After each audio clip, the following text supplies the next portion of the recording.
April 10th, 1942. Mariveles, Bataan Peninsula, Philippines. Private First Class. Robert Chen stood in formation with 12,000 other men and tried not to think about the canteen on his hip. It held maybe 8 ounces. The Japanese soldiers were moving down the line, confiscating everything: watches, rings, food, water. The temperature was already 93 degrees. It was 7:15 in the morning. Chen was 22 years old, 5'6", 127 pounds, down from 168 when he'd enlisted in the Philippine Scouts 18 months earlier. His hands shook from malaria. His boots had holes in both soles. He came from a family of rice farmers in Pampanga province, where his father had taught him one essential rule: water is life. A Japanese guard stopped in front of him. The man was maybe 19, sunburned, but carrying a rifle with a fixed bayonet. He pointed at Chen's canteen. Chen unclipped it slowly, handed it over. The guard threw it in a ditch with hundreds of others. Someone down the line asked in English where they were going. A rifle butt answered. The man went down hard, stayed down. At 8 a.m., they started walking north. Robert Chen had been born in 1920 in a village 40 miles from Manila. His father grew rice. His mother sewed uniforms for the Philippine constabulary. He had 3 younger sisters. He'd finished 6th grade, unusual for his village, and could read English, Spanish, and Tagalog. In 1940, he'd enlisted in the Philippine Scouts, a unit of the United States Army composed of Filipino soldiers and American officers. The pay was 35 pesos a month. He sent 30 home. For 4 months, he and 76,000 other American and Filipino troops had held the Bataan Peninsula against a Japanese force that controlled the air, the sea, and the supply lines. They'd eaten half rations, then quarter rations, then nothing but monkey meat and tree bark. By April 9th, they'd had no choice. They surrendered. Now, walking north on the national road with thousands of others, Chen did calculations in his head. The assembly point at San Fernando was supposed to be 65 miles away. Maybe more. In this heat, a man needed 1 gallon of water per day just to survive. They had none. The road had no shade. He'd seen men die from heat stroke while working in the rice paddies during planting season. Those men had water, shade, rest. This would be different. Beside him walked Corporal James Jimmy Baxter, a motor pool mechanic from Tulsa, Oklahoma. White guy, 24, built like a scarecrow. They'd shared a foxhole for 2 months during the siege. Baxter had dysentery so bad he'd lost 40 pounds. "You okay?" Chen asked. Baxter nodded, didn't waste breath talking. Behind them, Private Luis Reyes, 19, from Cavite, a fisherman's son who joined up the same day as Chen. Reyes was limping, malaria and a shrapnel wound in his left calf that had never healed right. The 3 of them had made a pact the night before surrender. "We stay together. We help each other. We make it home." That was before they knew about the march. By 10 a.m., the temperature hit 102 degrees. The column stretched for miles, tens of thousands of men shuffling north in loose formation. Japanese guards walked alongside, some on bicycles, some in trucks. Whenever the column slowed, the guards shouted, pushed, used rifle butts. Chen's throat was already dry. His tongue felt thick. He'd learned in basic training that thirst starts affecting judgment after 2 hours without water in high heat. After 6 hours, muscle cramps begin. After 12, organs start shutting down. They'd been walking 2 hours. At a curve in the road, he saw a water buffalo wallow, muddy, stagnant, but wet. 20 men broke formation and ran for it. The guards opened fire, not warning shots, aimed fire. 11 men went down. The others made it to the water. Drank. A guard walked over and bayoneted them where they lay.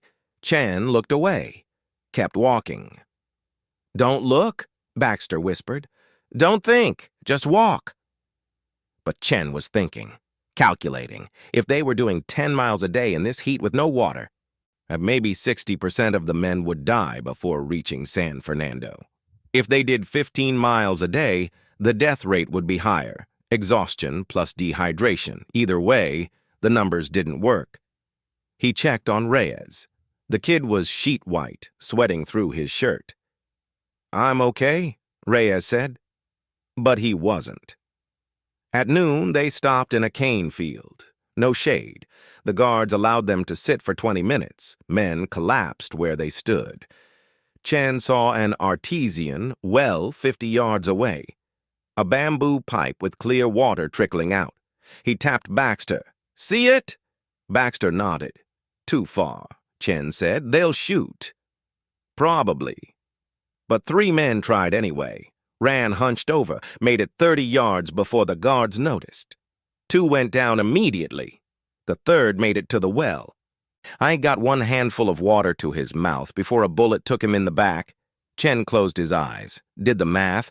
3 dead for maybe 8 ounces of water total. Not worth it. When they stood to march again, 40 men didn't get up. The guards went down the line with bayonets. Reyes vomited. Nothing came up but bile. "We're not going to make it," Reyes whispered.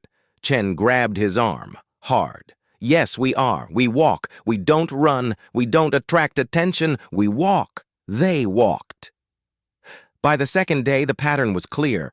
March from dawn until noon. Stop for 30 minutes. March until dark. Stop in a field or schoolyard. No food, no water. Guards shot anyone who left formation. Every few hours, the column passed Filipino civilians who tried to throw food or water. The guards bayoneted them too. Chen's lips had cracked and bled. Then his urine was dark brown, what little there was. Baxter had stopped sweating entirely, a bad sign. Reyes was delirious, mumbling about fishing boats. They were somewhere near Balanga, maybe 29 kilometers from where they'd started.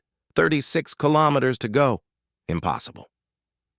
Chen had watched at least 400 men die in 2 days, shot, bayoneted, collapsed from heat stroke, and left where they fell.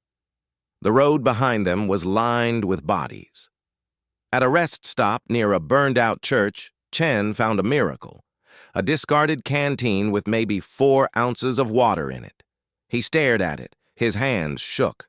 4 ounces, split 3 ways, little more than a mouthful each. Or 1 man drinks it all. 1 man might survive. He looked at Baxter, at Reyes. Baxter saw the canteen, understood. "Give it to the kid," Baxter said. "Sissy, he's the youngest." Reyes shook his head. "Split it?" Chen did the math. 4 ounces total, maybe 1.3 ounces each. Not enough to matter, not really, but maybe enough to keep hope alive. He divided it carefully. Used his thumb to mark the levels. Each man got exactly the same. They drank slowly, made it last. The water was warm, tasted like metal and dirt. It was the best thing Chen had ever tasted. "We stick together," Chen said. "All 3 of us, no matter what." They nodded. But that night, sleeping in a schoolyard with 3,000 other men, Reyes developed a fever of 104 degrees. Started convulsing. "He needs a doctor," Baxter said. There were no doctors. The Japanese had separated out the medical officers and taken them somewhere else. Chen held Reyes down during the convulsions, whispered to him in Tagalog. They tried to keep him quiet so the guards wouldn't notice. By morning, Reyes was unconscious but breathing. "We'll have to carry him," Chen said. Baxter stared. 60 kilometers left, in this heat. Carrying a man, we'll all die. "Then we die." "Chen, we made a pact." Baxter was quiet for a long time. Then he nodded. They each took an arm, lifted Reyes between them, started walking. Carrying a 130-pound man in 105-degree heat with no water is a mathematical death sentence. Chen knew this. Baxter knew this. They did it anyway. For the first 2 hours, they managed. Reyes was barely conscious, his feet dragging. They supported him between them, arms locked under his shoulders. Other men in the column looked at them like they were insane. Maybe they were. A Filipino lieutenant named Antonio Cruz fell in beside them. "Let me help," Cruz said. "You don't have to," Chen said. "I know." Cruz took Reyes's left side. Chen took the right. Baxter walked ahead, running interference, watching for guards, finding the smoothest path through the crowd. They walked like this for 6 more hours. Chen's vision started tunneling. His heart hammered. He was burning through calories and water they didn't have. The human body can't sustain this. He'd seen enough heat casualties to know the signs. Stage 1. Thirst, fatigue. Stage 2. Dizziness, nausea. Stage 3. Confusion, unconsciousness. Stage 4. Organ failure, death. He was somewhere between 2 and 3, but Reyes was still breathing. At a rest stop, Cruz collapsed, just folded up. Chen tried to revive him, but Cruz waved him off. "Go," Cruz gasped. "I'm done." "You get the kid home." "Lieutenant?" "That's an order, Private." Cruz died that night. Chen never learned his first name. On the 5th day, they reached Lubao, 43 kilometers down. 22 to go. The math had changed.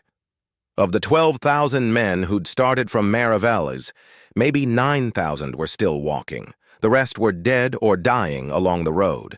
The odds were getting worse. Reyes had regained consciousness but couldn't walk. His fever was 105. He needed water or he'd be dead by nightfall. Baxter was in bad shape too. Hadn't urinated in 2 days. Kept stumbling. Chen's own body was shutting down. He'd lost 53 pounds since the surrender.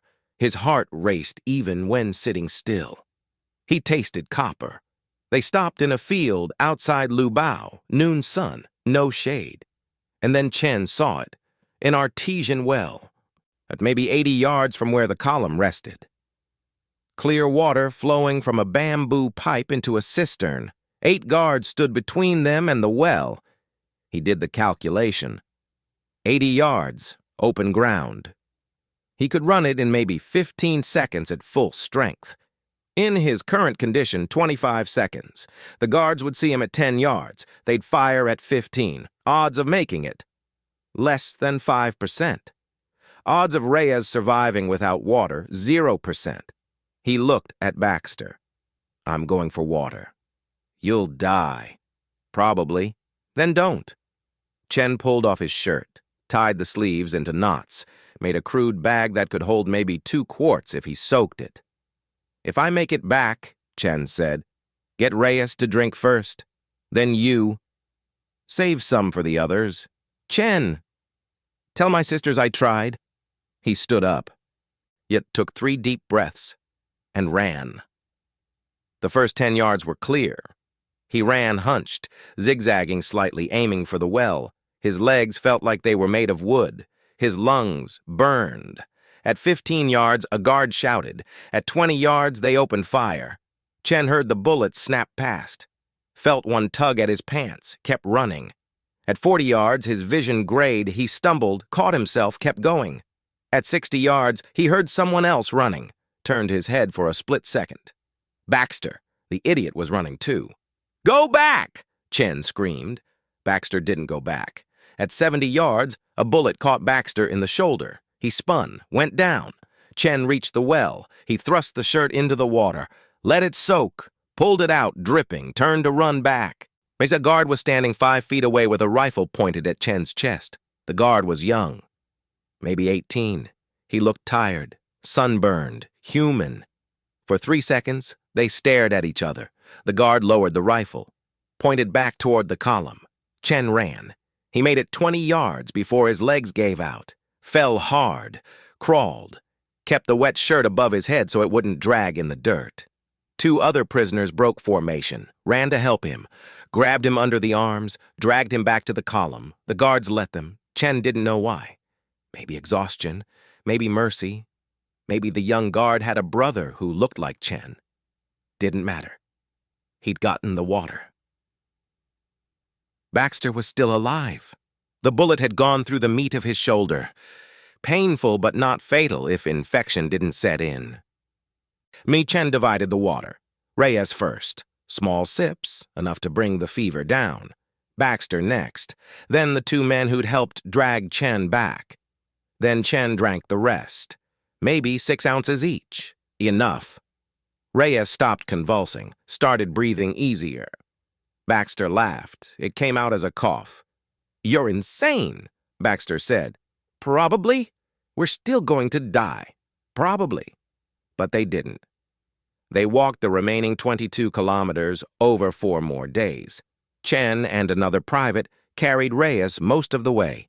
Baxter walked on his own, one arm hanging useless. They saw hundreds more die, saw atrocities that would haunt them for the rest of their lives, saw the worst and the best of what humans could do to each other. On April 17th, they reached San Fernando. Of the 12,000 men who'd started from Mariveles, roughly 8,400 were still alive. The rest were dead on the road. The Japanese loaded them into rail cars, 115 men per car meant for 40. Chen, Baxter, and Reyes stayed together. Men died standing up in the heat. There was nowhere for the bodies to fall. From San Fernando, they marched another 8 miles to Camp O'Donnell. Of the 12,000 who'd started at Mariveles, roughly 7,200 reached the camp. Chen carried Reyes the last mile. Camp O'Donnell was worse than the march. No medicine, no sanitation. 30 men died per day from disease, starvation, abuse. Chen, Baxter, and Reyes were separated. Americans in one section, Filipinos in another. Chen didn't see Baxter again for 3 years. He saw Reyes one more time, 2 weeks after arrival. Reyes had recovered enough to walk. They met at the fence separating the compounds. "You should have left me," Reyes said. "No. Cruz died helping me. You almost died." Cruz made his choice. I made mine. Reyes was quiet. Then, "Why?" Chen thought about his father, about the rice paddies, about the rule, water is life. "Because you were my brother," Chen said. "That's enough."